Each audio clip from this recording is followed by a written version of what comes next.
आज केलं मी शिळ्या चपातीचं मसाला पापड. शिवशंभो सर्वांना, मी Pragya. Welcome to my mini blog.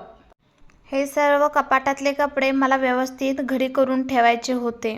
त्यासाठी दुपारीच कामाला लागले. सर्व कपडे व्यवस्थित घडी केले. हे कपाट किती दिवस व्यवस्थित राहणार आहे माहीत नाही, पण सध्या तरी खूप विस्कळीत झालं होतं. त्यासाठी सगळं व्यवस्थित घडी करून ठेवले. त्यानंतर टेरेसवरून कपडे घेऊन आले आणि ती देखील कपडे व्यवस्थित घडी करून ठेवले. त्यानंतर थोडं फ्रेश झाले आणि संध्याकाळच्या कामाला लागले. सर्वात आधी ही घासलेली भांडी होती ती व्यवस्थित मांडून घेतली.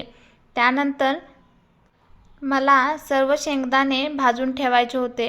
त्यासाठी आधी सर्व शेंगदाणे भाजून घेतले आणि इकडे मठ्ठासुद्धा करून घेतला. त्यानंतर मी सोमवारसाठी लागणारी ही कापसाची वात देखील करून घेतले. चपात्या देखील बनवून घेतल्या आणि चपातीच्याच तव्यावरती शिळी चपाती होती. त्याचं काय करायचं हा मोठा प्रश्न होता.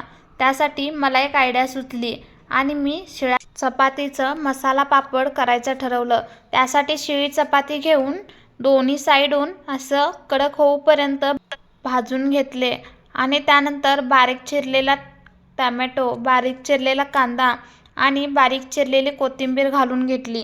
त्यानंतर त्याच्यावर थोडंसं मीठ, थोडंसं लाल तिखट आणि थोडासा चाट मसाला घातला आणि त्यानंतर वरून लिंबू पिळून छान अशी बारीक शेव घालून घेतली आणि झाला आपलं मसाला पापड. व्हिडिओ आवडल्यास लाईक, शेअर आणि सबस्क्राईब करा. भेटूया नेक्स्ट ब्लॉगमध्ये. बाय.